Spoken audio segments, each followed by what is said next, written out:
கிருஷ்ணகிரி மாவட்டத்திற்காக நிறைய பணிகளை நிறைவேற்றி கொடுத்திருக்கக்கூடிய அந்த உணர்வோடு உரிமையோடு நான் நம்முடைய வேட்பாளருக்கு வாக்கு கேட்க வந்திருக்கிறேன்.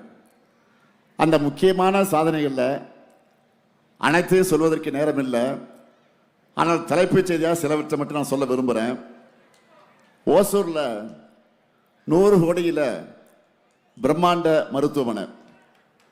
மருத்துவமனை என்று சொல்வதை விட அதை பார்க்கவே ஒரு திருமண மாளிகை மாதிரி அமைந்திருக்கிறது. அது மட்டும் இல்லை, தேன்கனி கோட்டை மருத்துவமனை மேம்பாடு, ஆழியாலம் அணைக்கட்டு, தென்பெண்ணை ஆற்று நீர் மூலமாக கிருஷ்ணகிரி தருமபுரி மாவட்டங்களுடைய பல பகுதிகள் பயன்பெறக்கூடிய திட்டம். எண்ணெய்கோல் அணைக்கட்டு நீரை வறண்ட பகுதிக்கு கொண்டு போக திட்டம். கிருஷ்ணகிரி மக்களோட நீண்ட நாள் கோரிக்கையான பாரூர் ஏரி கிழக்கு பிரதான கால்வாய் அமைச்சு போச்சம்பள்ளி மற்றும் ஊத்தங்கரை வட்டங்கள் இருக்க 33 ஏரிகளுக்கு தண்ணீர் நிரப்பக்கூடிய திட்டம். ஓசூர் மாநகராட்சியில் பாதாள சாக்கடை திட்டம். அஞ்சட்டியை தலைமையிடமாக கொண்டு புதிய ஊராட்சி ஒன்றியம். ஓசூர் விஸ்வநாதபுரத்தில் தோழி விடுதி. ஓசூரில் புறநகர் புதிய பேருந்து நிலைய பணிகள், புதிய ரயில்வே மேம்பாலம் அறிவிப்பு என கிருஷ்ணகிரி இந்த அளவிற்கு எந்த அளவுக்கு இல்லாத அளவுக்கு ஒரு பெரும் வளர்ச்சியை ஓசூர் அடைஞ்சிருக்கு. ஒரு காலத்தில் சிறிய தொழிலகரமாக அறிவிக்கப்பட்ட ஓசூர் இன்னைக்கு உலக புகழ்பெற்ற நிறுவனங்கள் தங்களுடைய முதலீடுகளுக்காக தேர்ந்தெடுத்து தொழிற்சாலை வர உருவெடுத்திருக்கு. சூளகிரி, பர்கூர், குருபரப்பள்ளியில் தொழிற்பூங்காக்களை சிப்காட் நிறுவனம் நிறுவியிருக்கு. இன்னும் குறிப்பாக சொல்லணும்னா ஓசூர் சிப்காட்டில் ஐநாக்ஸ் திரவ ஆக்சிஜன் உற்பத்தியாளர், டாடா எலக்ட்ரானிக்ஸ் நிறுவ உற்பத்தி தொழிற்சாலை விரிவாக்கம். ஓசூரில் எல்காட் அசன்ட் நிறுவன உற்பத்தி திட்டம். 7000 நபர்களுக்கு வேலை வாய்ப்பு அளிக்கக்கூடிய வகையில் சூளகிரி சிப்காட்டில் வான்வெளி மற்றும் பாதுகாப்பு உற்பத்தி, விமான இயந்திரங்கள், கேர்பாஸ் பாகங்கள் இதெல்லாம் உற்பத்தி செய்வதற்கு ஒப்பந்தம் மேற்கொள்ளப்பட்டிருக்கு. இதுக்காக தான் ஓசூரில் பன்னாட்டு விமானம் அமைக்கணும்னு நாம் கோரிக்கை வைக்கிறோம். ஆனால் ஒன்றிய பாஜக அரசு இதுக்கு மறுப்பு தெரிவிக்கிறாங்க. ஓசூர் வளர்ச்சிக்கு இதை விட துரோகம் இருக்க முடியுமா? தமிழ்நாட்டில் இருக்கிற தொழிற்சாலைகளோட எண்ணிக்கை சமீபத்தில் 40,000 தாண்டி இருக்கு. இந்தியாவோட வளர்ச்சியிலேயே தமிழ்நாடு முக்கிய பங்கு வகிக்குது. இப்படிப்பட்ட தமிழ்நாட்டு வளர்ச்சியை பொறாமை எண்ணத்தோட பாஜக தடுக்க பார்க்குது. இதை கூட தட்டி கேட்க முடியாமல் பழனிசாமி இருக்கிறார். வாக்கு கேட்டு அவங்க வந்தா நீங்கள் முகத்துக்கு நேராக அவங்க முகத்துக்கு நேராக இந்த கேள்வியை கேளுங்க. முதலமைச்சர் சொல்றது உண்மையா இல்லையான்னு கேளுங்க. தமிழ்நாட்டு உரிமைகளுக்காக பாஜக கிட்ட குரல் கொடுக்க வக்கீலாத பழனிசாமி என்னை பார்த்து கேட்டு இருக்கிறார். நான் காரில் போகும்போது கிரிக்கெட் பார்த்தது தப்பான். பழனிசாமி அவர்கள காரில் போகும்போது கர்ச்சி வச்சுக்கிட்டு முகத்தை மூடிக்கிட்டு போனீங்களே, அதுதான் கேவலம். இன்னொன்று சொல்லியிருக்கிறார், ஒரு முதலமைச்சர் கிரிக்கெட் பார்க்கலாமா அப்படின்னு கேட்டிருக்கிறார். முதலமைச்சர் கிரிக்கெட் பார்க்கறது தப்பு இல்லை. முதலமைச்சராக இருந்துட்டு தூத்துக்குடியில் 13 அப்பாவிகளை சுட்டு கொண்ட டிவியில் பார்த்து தான் தெரிஞ்சுக்கிட்டேன்னு வெக்கம் இல்லாமல் சிரிச்சுக்கிட்டே சொன்னீங்களே, அதுதான் மாபெரும் தப்பு, மிகப்பெரிய கேவலம். பழனிசாமியை அவருடைய ஓனர் மோடியை பார்த்து தான் கேள்வி கேட்கணும். நேற்று இரவு 8 மணிக்கு பிரதமர் அவர்கள் தொலைக்காட்சியில் பேசியிருக்கிறார். அதை பிரதமர் மோடியின் உரை என்று சொல்வதை விட பாஜக தலைவர் மோடி அவர்கள் அரசியல் உரை என்று தான் சொல்லணும்.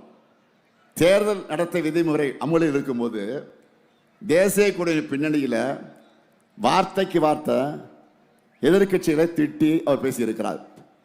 தேர்தல் பரப்புரை கூட்டத்தில் பேச வேண்டியதெல்லாம் அரசு சார்பான உரைகளை பேசியிருக்கிறார். இது ஒரு அப்பட்டமான விதிமீறல்.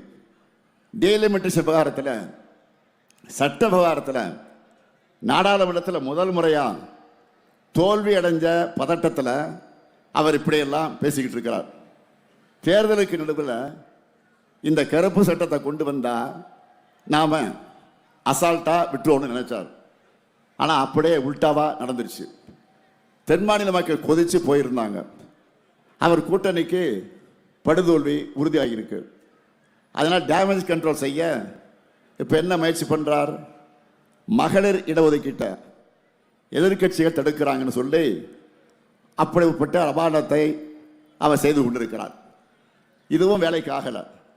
தேர்தல் நேரத்தில் அவர் நம்ம மேலே ஏவ நினைச்ச அஸ்திரம் இப்போ பூமாரம் வாங்கி அவருக்கே வினையாயிடுச்சு, முதலுக்கே மோசமாயிடுச்சு. மோடி அவர்களே, it's a too late. April 17 NDA கூட்டணியோட சாப்டர் க்ளோஸ் ஆக போகுது. பாஜக கூட்டணிக்கு மெஜாரிட்டி இருக்கிற நாடாளுமன்றத்திலேயே என்டிஏ கூட்டணியை நிலைகுலியும் வச்சிருக்கிறோம். அப்போ பாஜகவுக்கு அட்ரஸே இல்லாத தமிழ்நாட்டில் என்ன நிலைமை ஆகன்னு மட்டும் கொஞ்சம் எண்ணி பாருங்க. தமிழ்நாடு முழுக்க மக்களை பார்த்து சந்திச்சுட்டு தான் நான் தெளிவாக சொல்கிறேன்.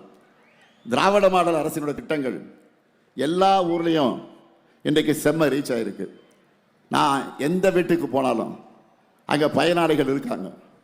நான் பெருமையோடு சொல்கிறேன், இந்த அரசு குழந்தைகள் முதல் முதியவர்கள் வர அனைவருக்குமான நலத்திட்டங்கள் எல்லாம் செஞ்சுக்கிட்டு இருக்கு. எப்படி இதை சொல்கிறேன் என்பதற்கு சில முக்கியமான திட்டங்களை சொல்கிறேன். ஒரு குழந்தை பிறக்கிறதுக்கு முன்னாடியே நம்ம அரசில் பாதுகாப்பான பிரசவம், மகப்பேறு நிதி உதவி திட்டம், ஊட்டச்சத்து பெட்டகம் இதெல்லாம் வழங்கி வரும்.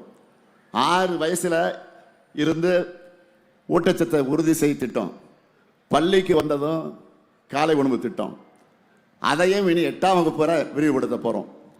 பெற்றோரை இழந்த குழந்தைகளுக்கு எங்களுடைய ஆதரவு கரம் இருக்குன்னு சொல்லி உதவித்தொகை, படிக்க வைக்க அன்பு கரங்கள் திட்டம், அதே போல் தரமான பள்ளி கல்விக்காக எல்லா அரசு பள்ளிகள்லையும் ஸ்மார்ட் வகுப்பறைகள், எல்லா மாவட்டங்களையும் உண்டு உறவிட வசதிகள் கொண்ட அரசு மாதிரி பள்ளிகள், தகைசால் பள்ளிகள், பள்ளியுடைய உட்கட்டமைப்பை வலுப்படுத்த பேராசிரியர் அன்பழகனார் பள்ளி மேம்பாட்டு திட்டம், அரசு பள்ளி குழந்தைகளை வெளிநாட்டுக்கு சுற்றுலா அழைச்சிட்டு போகிறோம். இப்படி இவங்க பள்ளி கல்வியை முடித்ததும் நான் முதல்ல கல்லூரி கனவு, உயர்வுக்கு படி இந்த திட்டங்கள் மூலமாக கல்விக்கு வழிகாட்டுறோம். அது மட்டுமா, கல்லூரியில் படிக்க புதுமை பெண், தமிழ் புது திட்டங்களில் மாதம் 1000 ரூபாய் ஊக்கத்தொகை. அடுத்து அமையவிருக்கக்கூடிய ஆட்சியில் அதையே உயர்த்தி 1500 ரூபாயாக உயர்த்த போகிறோம். கல்லூரியில் படிக்கும் போதே நான் முதல்ல திறன் பயிற்சி தரோம். அதோட கல்லூரியில் படிக்கிற மாணவர்களுக்கு 10 லட்சம் லேப்டாப் கணிகளை வழங்கி உலகம் உங்கள் கையில் திட்டம். உறுதியாக சொல்கிறேன், அடுத்த 5 வருஷத்தில் மேலும் 35 லட்சம் பேருக்கு அந்த லேப்டாப்களை வழங்க போகிறோம். உயர் படிப்புகளை படிக்க வெளிநாடுகளுக்கு போகணும்னு ஆசைப்பட்டால் எல்லா செலவையும் அம்பேத்கர் அயலக கல்வி திட்டம், பெருந்தலைவர் காமராஜர் கல்லூரி மேம்பாட்டு திட்டம், தொழில் தொடங்கணுமா ஸ்டார்ட் அப் தமிழ்நாடு இருக்குது, சொந்தமாக நிறுவனங்களை வச்சிருக்கீங்களா, போட்டித் தேர்வுகளுக்கு தயாராகணுமா முதல்வர் படைப்பகங்கள் இருக்குது, ஆதிதிராவிட மக்களுக்கு அம்பேத்கர் தொழில் முன்னோடி உள்ளிட்ட எண்ணற்ற திட்டங்கள், விளையாட்டுத் துறையில் ஆர்வமா 141 தொகுதிகளில் மினி ஸ்டேடியம், விரைவில் எல்லா தொகுதியிலும் வரப்போகுது. எல்லா மண்டலத்திலையும் ஒலிம்பிக் அகாடமி அமைச்சிக்கிட்டு இருக்கிறோம். சென்னையில் பிரம்மாண்ட விளையாட்டு நகரம் வரப்போகுது. தேசிய அளவிலான போட்டிகளில் பதக்கம் வென்றா அரசு வேலை தரப்போகிறோம். இவ்வளவும் இளைஞர்களுக்காக செய்யப்படுது. அதே போல் உடல் நலனுக்காக மக்களை தேடி மருத்துவம் திட்டம், வீடு தேடி வந்து சிகிச்சை அளிக்கிறாங்க. பெண்களுக்கு கட்டணமெல்லாம் விடியல் பேருந்து திட்டம், மாவட்டந்தோறும் தோழி விடுதிகள், அரசு பணிகளில் பெண்களுக்கு 40 விழுக்காடு இடஒதுக்கீடு, மாதம் 1000 ரூபாய் கலைஞர் மகளிர் உரிமை தொகை. அதுவும் நம்ம ஆட்சிக்கு வந்தோன்னா எவ்வளோ உயரப்போகுது? 2000 உயரப்போகுது. இப்படி பல பெண்களுக்காக பல திட்டங்கள். வீடற்ற ஏழையா கலைஞர் கனவு இல்லம் திட்டத்தில் வீடுகள் கட்டித்தரப்படுது. அடுத்த 5 வருஷத்தில் 10 லட்சம் வீடுகளை கட்டித்தர போகிறோம். 23 லட்சம் பேருக்கு கடந்த 5 வருஷத்தில் வீட்டு மனை பட்டா வழங்கியிருக்கிறோம். அரசு சேவைகள் மக்களை தேடி செல்ல மக்களுடன் முதல்வர், உங்களுடன் ஸ்டாலின் 4000 கோயில்களுக்கு குடமுழுக்குகள். மாற்றுத்திறனாளிகளா இந்தியாவிலேயே முதல் முறையாக உள்ளாட்சி அமைப்புகளில் இடஒதுக்கீடு. விடுதிகள், சேவை மையங்கள், வயசானவங்களா தாய் மாணவ திட்டத்தில் வீடு தேடி ரேஷன் பொருட்கள் வருது. முதியவர்களை பார்த்துக்க அன்பு சோலை இல்லங்களை திறந்திருக்கிறோம். ஓய்வூதிய தொகையை 2000 உயர்த்தி வழங்க போகிறோம். இப்படி நான் செயல்படுத்தி வர திட்டங்களை எல்லாம் பெருமையாக சொல்லி உங்ககிட்ட நான் வாக்கு கேட்க வந்திருக்கிறேன். மறுபக்கம் பாருங்க, 4 ஆண்டு ஆட்சி செஞ்ச பழனிசாமி அவர்களால் இப்படி ஒரே ஒரு திட்டத்தை சொல்ல முடியுமா? இப்படிப்பட்ட அவல ஆட்சியையும் திராவிட மாடல் 5 ஆண்டுகள் ஆட்சியையும் நீங்களே தயவு செஞ்சு ஒப்பிட்டு பார்க்கணும். அடுத்து நம்ம சூப்பர் ஸ்டார் தேர்தல் அறிக்கை. அந்த அறிக்கையை பார்ப்போமா? நீ படிச்சிருப்பீன்னு நினைக்கிறேன். இதுதான் தேர்தல் அறிக்கை. முதல் தலைப்பா என்ன வந்திருக்கு? இல்லத்தரசி திட்டம். இந்த அறிவிப்பு ஒன்று பார்த்துட்டு நம்ம எதிரிகள்லாம் கதறிட்டு இருக்காங்க. இப்போ இல்லத்தரசி திட்டத்தில் கூப்பன் தர போகிறோம். கூப்பன் எவ்வளவு? கூப்பன் எவ்வளவு? இந்த கூப்பனை வச்சு என்னென்ன வாங்கலாம்? Washing machine, fridge, TV, grinder, mixie, microwave அவன், இண்டக்ஷன் ஸ்டவ், இப்படி வாங்கிக்கலாம். அரசினுடைய அனைத்து உதவித்தொகைகளும் சுமார் 2 மடங்கு உயர்ந்திருக்கு. பால் கொள்முதல் விலை லிட்டர் ஒன்றுக்கு 5 ரூபாய் உயர்த்தி வழங்கப்படும். தொழிற்சாலைகள் அதிகமாக இருக்கக்கூடிய இந்த ஓசூர் போன்ற நகரங்களில் பெண்கள் வேலைக்கு செல்வதை எளிதாக்க 1000 குழந்தைகள் காப்பகங்களை உருவாக்க போகிறோம். தமிழ்நாடு ஏஐ மிஷன் 2.0 செயல்படுத்தப்படும். கிருஷ்ணகிரியில் வேளாண் தொழில் பூங்கா அமைக்கப்படும். கிருஷ்ணகிரி மாம்பழத்துக்கு பிராண்டிங் செய்து சந்தைப்படுத்தப்படும். நான் முதல் திட்டத்தில் ஓசூர் பகுதி இளைஞர்கள் 1 லட்சம் பேருக்கு மின் வாகனம், மின் சாதன உற்பத்தி சார்ந்த திறன் பயிற்சிகள் வழங்கப்படும். இப்படிப்பட்ட வளர்ச்சிக்கான சாதனை ஆட்சி தொடர நம்ம கூட்டணிக்கு நீங்கள் வாக்களிக்கணும். நல்லா புரிஞ்சுக்கிங்க. நாம் போராடுறது ஏதோ திராவிட முன்னேற்ற கழகத்தினுடைய வெற்றிக்காக மட்டும் இல்லை, அல்லது ஒரு கூட்டணியுடைய வெற்றிக்காக மட்டுமல்ல. பெருமையோடு சொல்கிறேன், உறுதியோடு சொல்கிறேன், நம்முடைய தமிழ்நாட்டினுடைய ஒட்டுமொத்த வெற்றிக்காக நாம் போராடுகிறோம். நாடாளுமன்ற தேர்தலில் 40க்கு 40 வெற்றியை கொடுத்தீங்க. அதை வச்சு என்ன பண்ண முடியும் நம்ம எம்பிக்கள் அப்படின்னு கேட்டாங்க. நாட்டு கேஸ் கேட்டாங்க. நிரூபிச்சு காமிச்சிட்டு மாநிலத்துக்கு 40 வச்சு என்ன பண்ணோம்? அப்படி அதனால தான் சட்டமன்ற தேர்தலையும் அப்படி ஒரு முழு வெற்றிக்கான நீங்கள் நான் சாதிக்கக்கூடிய அளவுக்கு, அந்த வெற்றி தேடித்தரக்கூடிய அளவுக்கு நீங்கள் தர வேண்டும். அந்த வெற்றிக்காகத்தான் நான் என்னுடைய சக்திக்கு மீறி பிரச்சாரம் பண்ணுறேன். 200 தொகுதிகளுக்கு மேலே வெற்றி பெற்றால்தான் தமிழ்நாட்டை சுற்றி வர்ற ஆபத்துக்களிலிருந்து பாதுகாக்க முடியும். பாஜக உள்ளே வந்துடும் என்று சொல்கிறது ஏதோ பேச்சுக்கு சொல்கிறதில்ல. திமுக தலைமையிலான மதச்சார்பற்ற முற்போக்கு கூட்டணியை தவிர்த்து வேறு யாருக்கு வாக்களித்தாலும் அது நேரடியாக பாஜக வாக்கு தான். தப்பி தவிர அவங்க வந்தால் நான் இவ்வளவு நேரம் தொண்டை வலிக்க பட்டியல் போட்டு சாதனை திட்டங்கள் எல்லாம் சொன்னேங்க, அதெல்லாம் நிறுத்திடுவாங்க. தமிழ்நாடு முழுக்க மதக்கலவரம் பண்ணுறது மட்டும்தான் காலங்காலமாக அவங்களுடைய ஒரே அஜெண்டாவாக இருக்குது. தஞ்சாவூர்லேயும் மதுரையிலையும் அதை ஆரம்பிச்சுட்டாங்க. கண்கூட பார்த்தோம். இப்படிப்பட்டவங்ககிட்ட அந்த ஆட்சி போனால் என்ன நடக்கும்னு நாம் கற்பனை பண்ணியெல்லாம் பார்க்க முடியாத அவசியமே இல்லை. உத்தரப்பிரதேசம், பீகார், மணிப்பூர் என கண்ணு முன்னாலேயே நிறைய எடுத்துக்காட்டுகள் இருக்குது. நேரடியாகவும் சரி, மாநில கட்சிகள் மூலமாகவும் சரி, மறைமுகமாகவும் சரி பாஜக உள்ளே புகுந்து உருப்பட்ட ஒரு மாநிலம் கூட இந்தியாவில் கிடையாது. சங்கிப்பட உள்ள நுழைஞ்சால சர்வநாசம்தான். அப்படி ஒரு கட்சியின் கூட்டணிக்கு தமிழ்நாட்டின் நலன் மேலே அக்கறை உள்ளவங்கள ஒரு வாக்கு கூட விடக்கூடாது. திமுக அரசு இருக்கிற காரணத்தால் தான் தமிழ்நாடு காப்பாற்றப்படுகிறது. திமுக அரசு இருப்பதால் மட்டுமே தமிழ்நாடு காப்பாற்றப்படுகிறது.